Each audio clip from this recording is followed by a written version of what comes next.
S2 saya linguistik dan S3 saya linguistik. Dulu dari universitas. Oke, S2 linguistik, S3 linguistik. Bentar, lupa namanya. Ini ahli pertama apa kali? Ahli bahasa apa? Bahasa Indonesia. Bahasa Indonesia. Silakan dibandingkan bahasa Indonesia. Jadi S2 linguistik, S3 linguistik di Universitas Indonesia ya. Nah, saudara Ali bisa riwayat pekerjaan saudara? Saya pernah menjadi pemimpin redaksi di jurnal Amerika dari tahun 2010 sampai tahun 2015. Kemudian menjadi ketua program studi pendidikan bahasa dan sastra Indonesia. Program studi pendidikan bahasa dan sastra Indonesia dari tahun 2015 sampai tahun 2023. Kemudian sebagai kepala pusat karir tulisan di Jakarta, kepala pusat karir UIN saya di Jakarta, tapi hanya sekitar tahun dari pertengahan 2023 sampai akhir 2023. Dan sekarang saya menjabat asosiat profesor di Universitas Islam Indonesia dan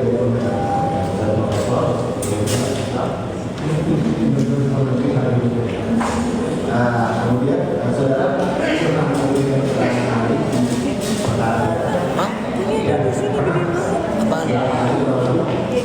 saya sudah diberikan, tapi mungkin lebih dari 10 kali.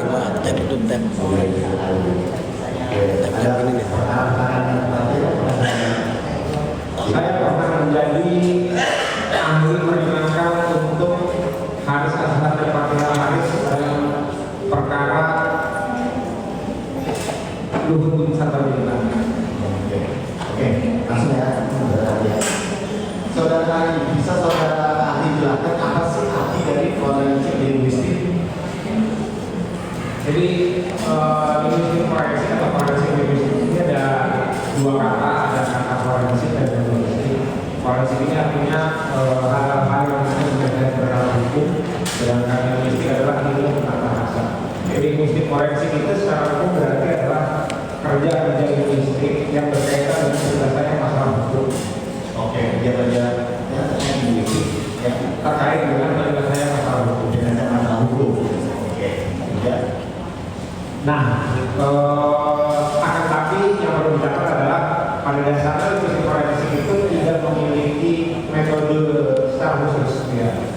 Akan tetapi meminjam dari disiplin-disiplin linguistik yang sudah tersedia. Jadi misalnya kalau untuk usaha transkripsi misalnya dalam kasus rekaman bunyi, maka yang dipakai adalah fonologi. Ya, kalau misalnya dalam kasus tulisan, misalnya saya pernah menangani kasus wasiat bunuh diri pasangan Pak Sutri yang di Bogor itu, makanya pakai fonologi dengan tulisan. Jadi memang setiap kasus membutuhkan teori yang berbeda. Oke, setiap kasus membutuhkan teori yang berbeda. Ada banyak sekali teori tentang linguistik ya. Nah, kemudian saya sebelum masuk ke teori yang saya katakan, saya bukan dulu.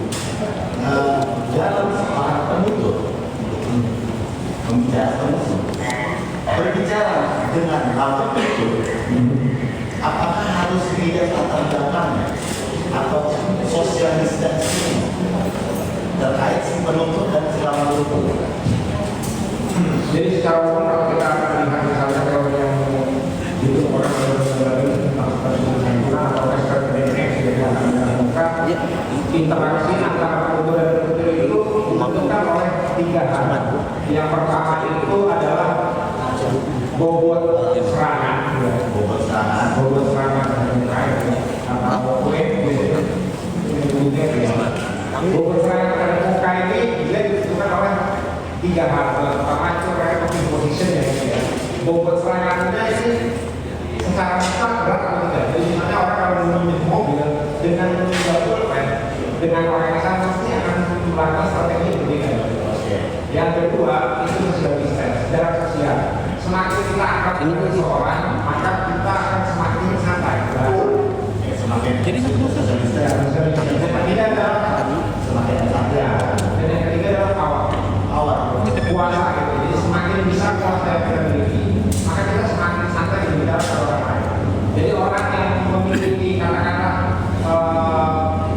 kuasa sosial atau berbeda, biasanya dia akan berbicara lebih sopan. Demo ya? Orang yang punya kuasa sosial begini, gampangnya itu misalnya seorang yang berbeda akan berbicara lebih sopan pada presiden, dan sebaliknya presiden akan bicara lebih santai pada dia. Ya berarti itu ya harus di setiap bahasa. Ya. Dan itu harus ada latar belakangnya. Ya. Dalam bahasa Indonesia, apabila ada satu perkataan terucap melihat social distancing yang berbeda, itu memiliki arti yang berbeda. Bisa tergantung konteksnya. Bisa dikasih contoh? Udah kali. Ya tadi saya bilang jadi misalnya kalau saya dengan katakanlah saya tidak bawa pulpen misalnya, dan di samping saya adalah pengacara saya, maka saya dengan mudah bilang ini pulpen dong, itu hal yang gitu.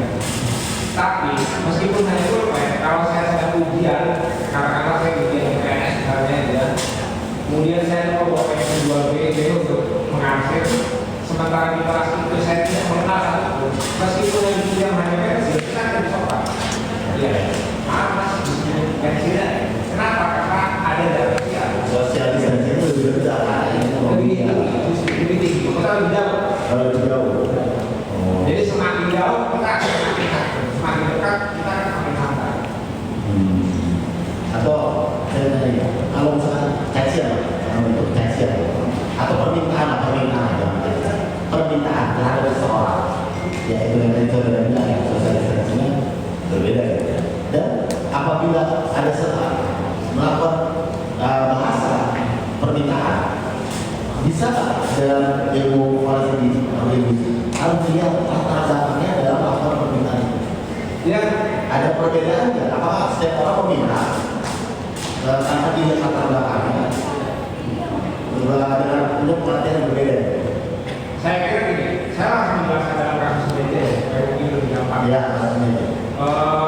Jadi, Maaf, saya potong sedikit. Sebelum kita masuk, biar kita lebih enak ini. Saudara waktu saat diperiksakan sudah diberikan keterangan saksi oleh penyidik. ya, Ini sudah saudara baca semua kata saksi. total halaman yang harus saya baca sekitar 120 halaman. Oke, 120 halaman keterangan saksi. Ada keterangan tersangka di situ? Saya lupa, tapi ada rekaman ini, bukti tersangka dengan Bukti tersangka dengan dan juga dengan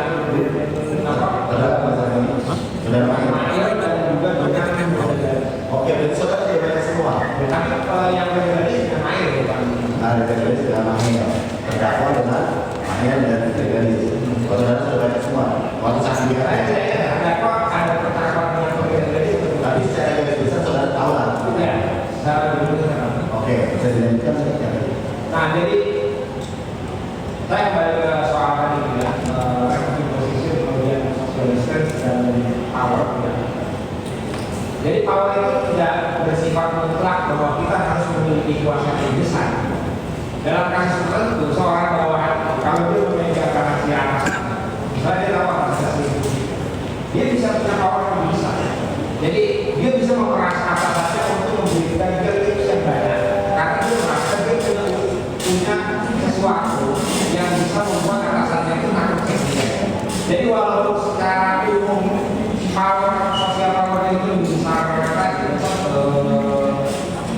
atasan, tetapi dalam kasus interaksi mereka berdua relasi kuasanya bisa berubah. Jadi karena dia pegang rahasia perselingkuhan atasannya, maka dia punya dalam relasi mereka berdua dia punya kuasa yang besar. Relasi kuasanya tinggi jadi Relasi kuasa dari rahasia. Oke, nah kemudian dengan apa sih yang dimaksud dengan pencemaran? Saudara bisa menjelaskan Pencemaran nama baik itu pencemaran nama baik pencemaran itu adalah penghinaan derivatif dari verba mencemarkan. Nah, pencemaran sendiri itu adalah verba kausatif, verba yang mengakibatkan ya, sesuatu itu memiliki sifat seperti adjektiva yang menjadi turunan ya. Jadi kalau mencemarkan itu menyebabkan sesuatu menjadi cemar. Kalau terhadap seseorang terhadap nama baik, saya mungkin ingin bilang bahwa nama baik ini secara linguistik itu ada konsep yang namanya phrase.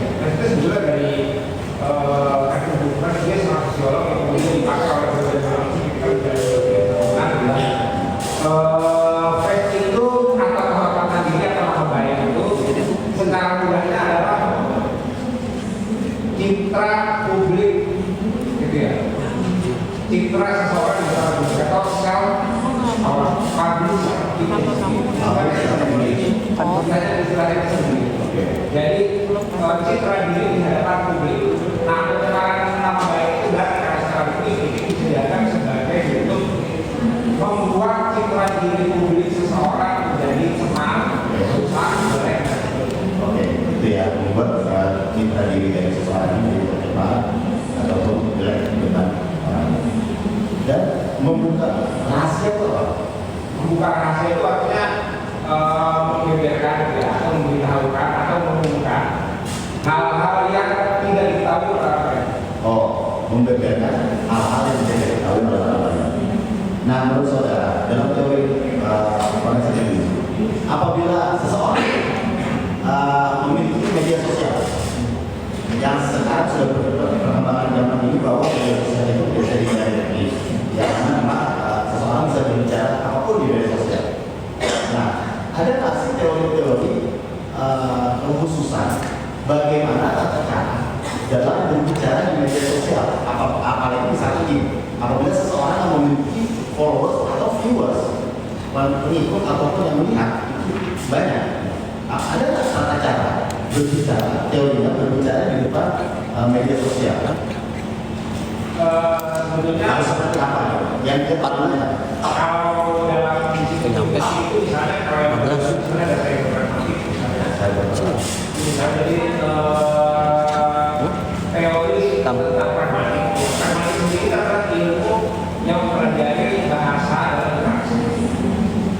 Nah, cyber itu artinya berarti pragmatik yang digunakan untuk menganalisis persoalan cyber. Tapi sesungguhnya perbedaannya itu tidak terlalu jauh karena beberapa hal dari dunia cyber kita ini kan turunan dari interaksi kita sehari-hari. Ya. Jadi tidak secara teoris sebetulnya tidak terlalu jauh sehingga kalau dalam tulisan sebenarnya misalnya ya tetap misalnya bahwa yang disebut pencemaran itu adalah membuat orang menjadi pencemar. Kalau kita bicara tentang cyber ya jadi itu kemudian tercemar dalam dunia cyber. Nah, itu tapi yang mau tanya juga gini, misalkan apakah ada perbedaan nih apabila kita seorang itu dan orang itu berbicara berdua sama di depan orang banyak? Nah, apakah saya tadi di media sosial bisa dikatakan berbicara itu di depan orang banyak? Di warung mampir. Itu berbeda ya. Nah, berbeda itu macam perbedaannya seperti apa nih? Berbeda berbicara dengan berbicara berdua itu kan artinya sebetulnya dia berbicara hanya sedangkan berbicara itu artinya memang dia berbicara supaya orang ini tahu, orang lain itu tahu. Dengan punya memiliki penutur itu memilikinya supaya orang lain tahu. Orang lain tahu. Oke, itu berbicara. Apakah berbicara di media sosial yang bisa ditonton? Tidak itu kayak ada media sosialnya. Contohnya ada media sosial yang bisa di-close. Ada media sosial yang memang bisa ditonton untuk umum orang sendiri. Apakah berbicara di media sosial di tempat apa di umum yang bisa dilihat sama dengan berbicara di depan orang lain? Teorinya maksudnya teorinya. Walaupun dia berbicara sendiri. Maksudnya di depan umum di dunia nyata di depan sama aja. Jadi kalau dari segi dampak itu ini dampak dunia maya ini dan dampak dunia nyata itu kan dampak yang tersendiri misalnya. Jadi kalau saya khotbah di masjid misalnya ya, maka yang mendengar hanya yang mendengar. Jadi perlu lebih fokus ya, lebih fokus. Ya, terus Sedangkan dalam dunia maya itu ya, yang mendengar ya mereka yang katakanlah memfollow atau siapapun yang bisa mengakses itu. Jadi kalau aku tidak buka, semua orang bisa membuka, maka ya audiensnya itu sebetulnya semua orang. Oke, Semua orang yang bisa mengakses. Nah, kemudian saudara bisa jelaskan apa sih yang dimaksud dengan pemerasan? Pemerasan itu secara bahasaan ya, meminta suatu hal dengan dasar pengancaman. Nah, pengancaman sendiri adalah menyatakan maksud untuk berbuat suatu hal yang buruk atau hal yang dapat berakibat kepada orang lain. Oke, langsung saja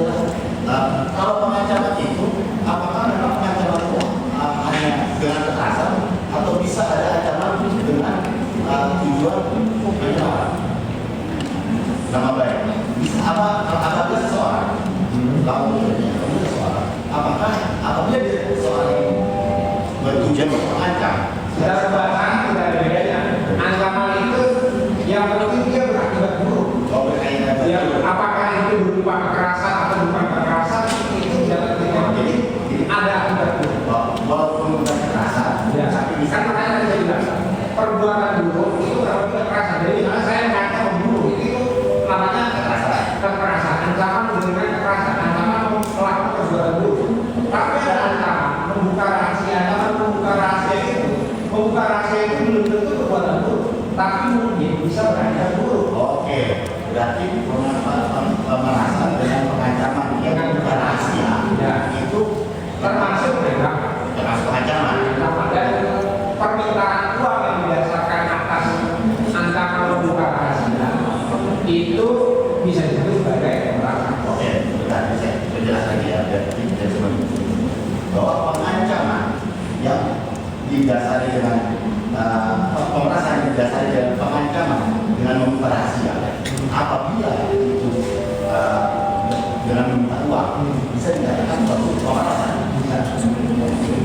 Jadi tidak harus bisa bunuh, tapi misalkan membuka rahasia atau menjelekkan ataupun menghina bisa dikatakan sebagai pemerasan atau ancaman gitu, atau ancaman gitu. Jadi misalkan ada penghinaan, permintaan dan ancaman. Pokoknya saya cemarkan, saya cemarkan, ataupun saya buka rahasianya. Tapi saya tidak ingin supaya Nggak jadi dilaksanakan. saya tidak laksanakan. Bisa dikatakan sebagai pemerasan. Nah kemudian langsung saja saudara tadi sudah bilang bahwa saudara sudah melihat semua BAP. Data yang saya mau menanyakan di sini ada beberapa chat ini dari seorang yang orang yang public figure dengan seseorang yang public figure itu memiliki sebuah rekan atau memiliki presiden katanya dan kemudian juga kepada orang ada saudara pertanyaannya seperti ini. Ini kenapa saya bertanya langsung nama? Karena ini ada di hadapan saudara dan saudara menjawab. Saat itu ada kata-kata seperti ini. Apakah maksud dan tujuan dari pesan rasul antara saudara Ismail Marzuki? Saudara tahu kan pertanyaan Ismail Marzuki? Makanya saya bilang tahu saudara. Oke, dengan lapor dari Gadis. Dok, punten. Kalau silaturahmi, kalau nggak menghasilkan uang, forward, buang waktu, and just info aja ya. Ini kan ini mau speak up soal Dr. Reza Data sama wadah tugas. Oh iya dok, ini kita udah pegang semua produk Dr. Reza, overpay, sama produk-produk member stiker, sama Sunio, sama produk yang lain dijual-belikan kepada saudara. Didasari oleh ahli yang sudah mengetahui perkara ini karena sudah membacanya seluruh transaksi. Menurut ahli, kata-kata seperti itu merupakan kata-kata. Saya kira pertama perlu dijelaskan dulu ya. Ini kan dulu yang pertama dulu ya. Dok, punten, kalau silaturahmi kalau nggak menghasilkan uang forward, buang waktu and just info aja ya. Ini masukkan soal Dr. Reza Data sama wadah tugas. Nah, ini dia ngomong sama Ismail, ngomong sama Bapak. Nah, ini menurut saudara berkata seperti apa ya? Jadi seperti apa yang betul? Jadi pertama saya jelaskan dulu maknanya ya secara umum. Secara umum kan gini, itu berarti bahwa Mahir bilang ke Reza bahwa kita tidak mau bekerja kecuali menghasilkan uang. Kalau nggak